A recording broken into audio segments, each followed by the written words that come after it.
Boker Tov Chavrim, I'm Stephen Ben-Nun. You're watching Israeli News Live, and we do have breaking news coming out of Syria.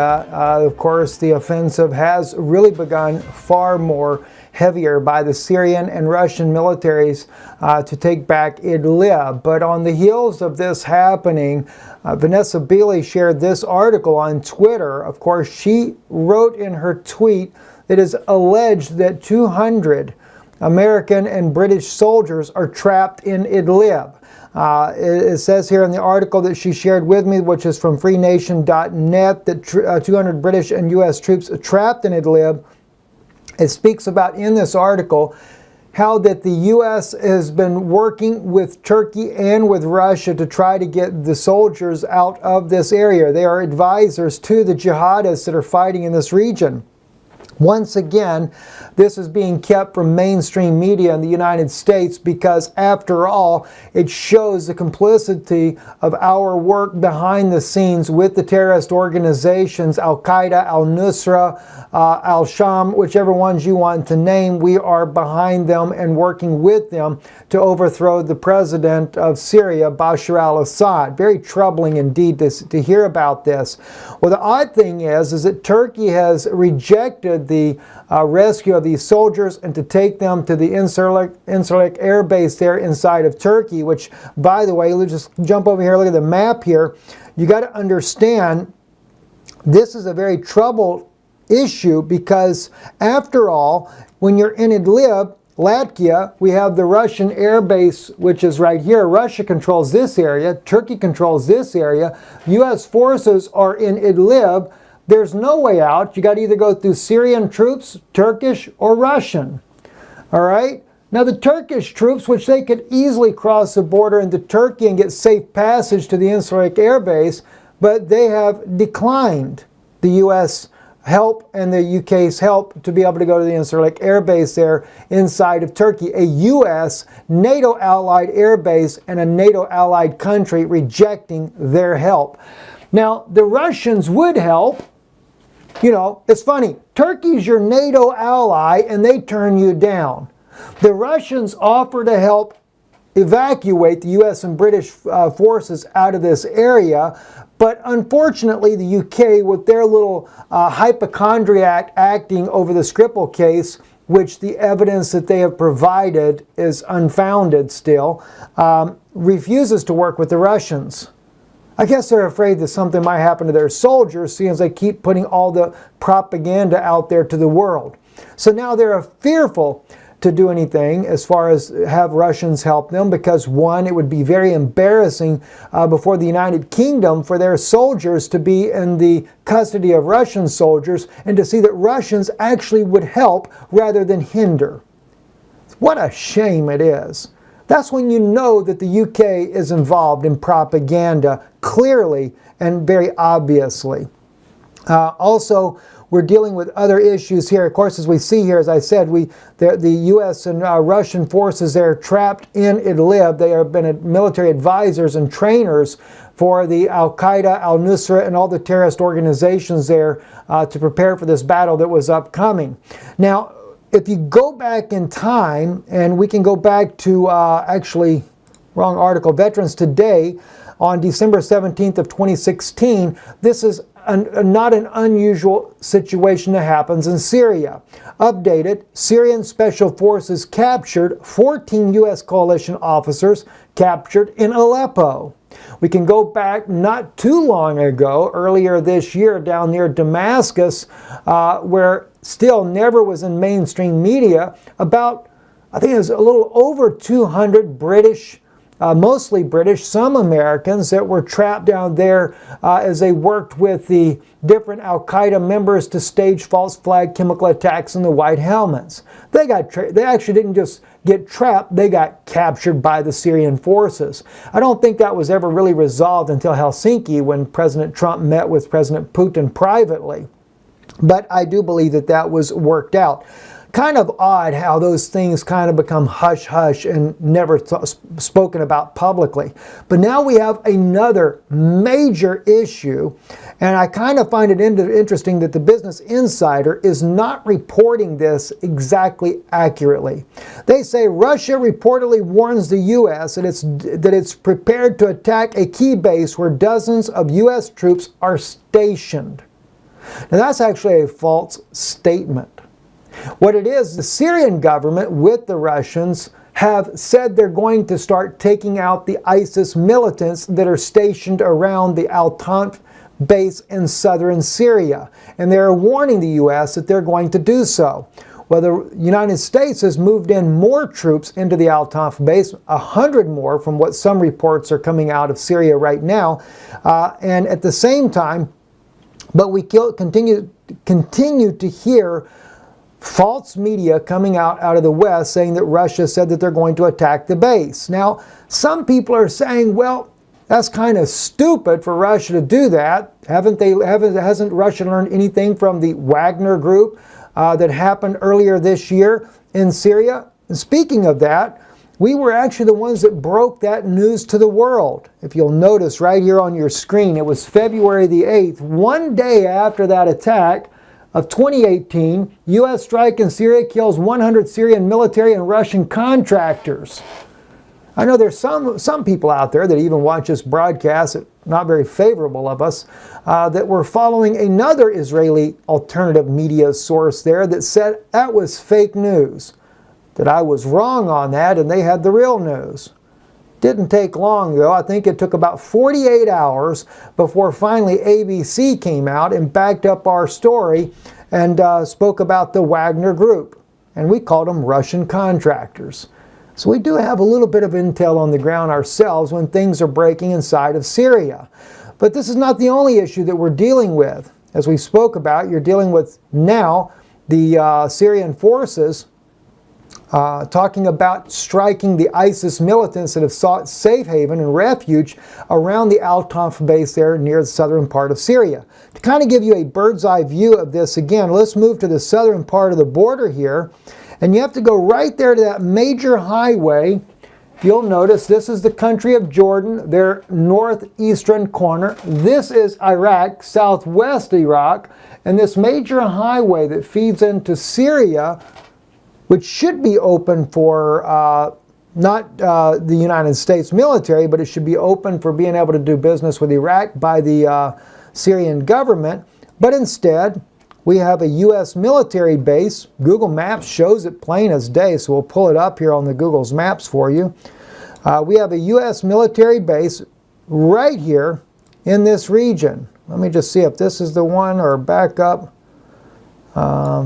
Up there, that's the borderline right there. And the U.S. military is controlling that, and we've actually built an airport there.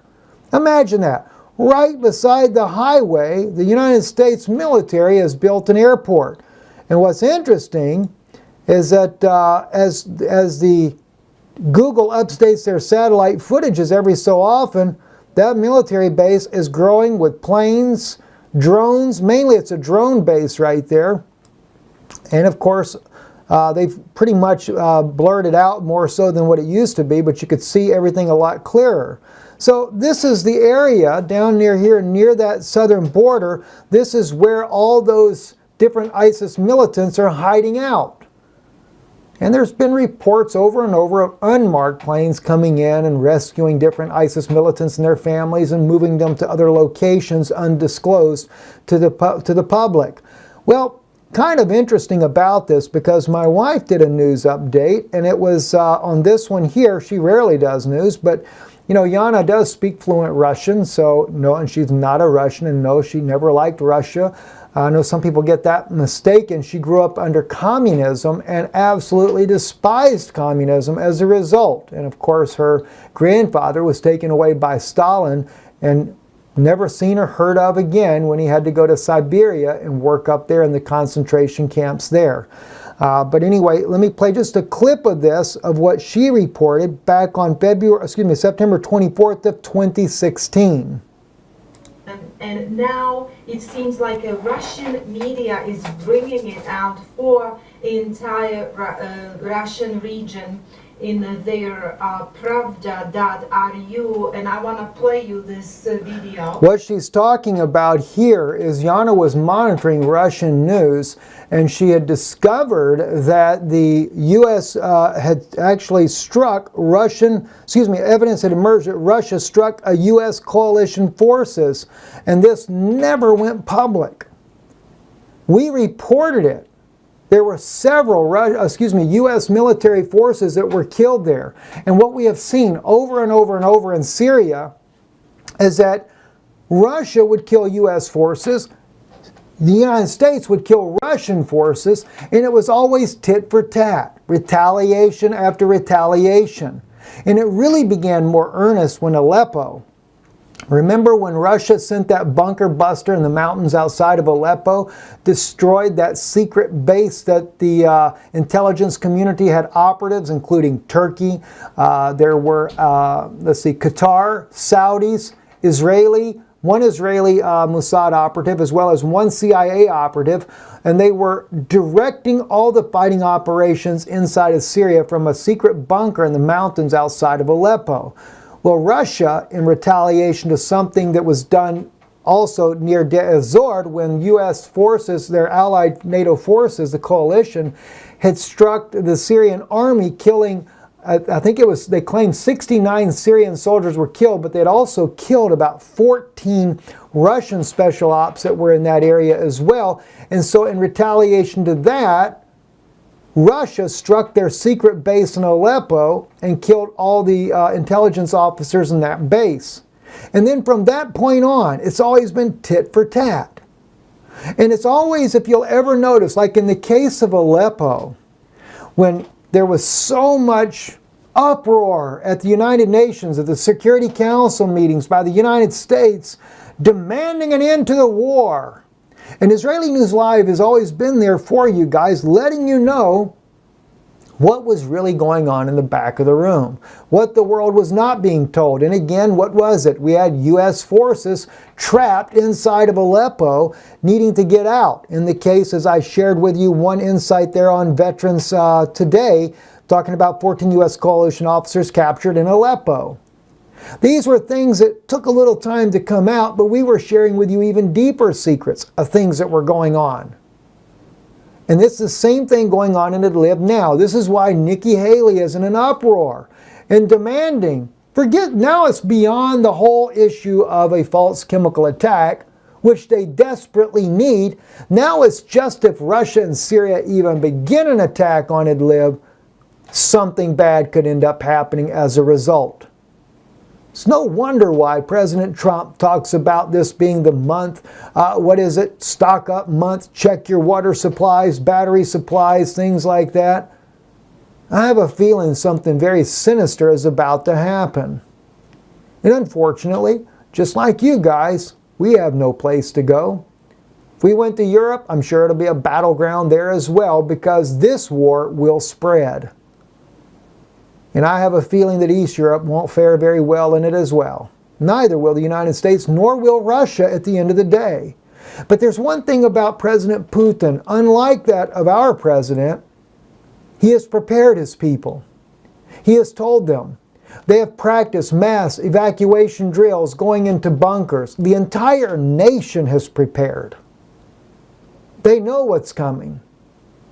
But unlike Russia, the United States, we have no bunkers except for the elite. We have no place to run and hide. And frankly, I wonder if they really even give a flip about us. After all, it's been the independent media that's been exposing what's going on in the world. Not just Israeli News Live. There are many others out there as well. They would like to silence us. And really the only way to silence America, let a war come to this country where they can enact martial law, and guess what? Then they'll be able to stop everything we've ever stood for in this country. Our freedoms, our rights will all go by the wayside. Martial law would have to be enacted because of the chaos and the mayhem that would ensue after a nuclear attack on this country. The supply chain will all break down. And even though I normally apply the biblical prophecy, of Babylon has fallen to that of Rome, that, by the way, is only a type.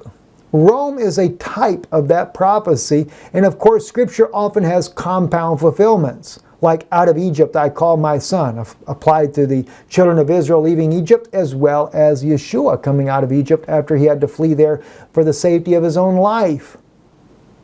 And America is the daughter of Babylon, written in biblical prophecy. So everywhere you see the daughter of Babylon, that's the United States. And yes, we have made a lot of the world rich by our delicacies.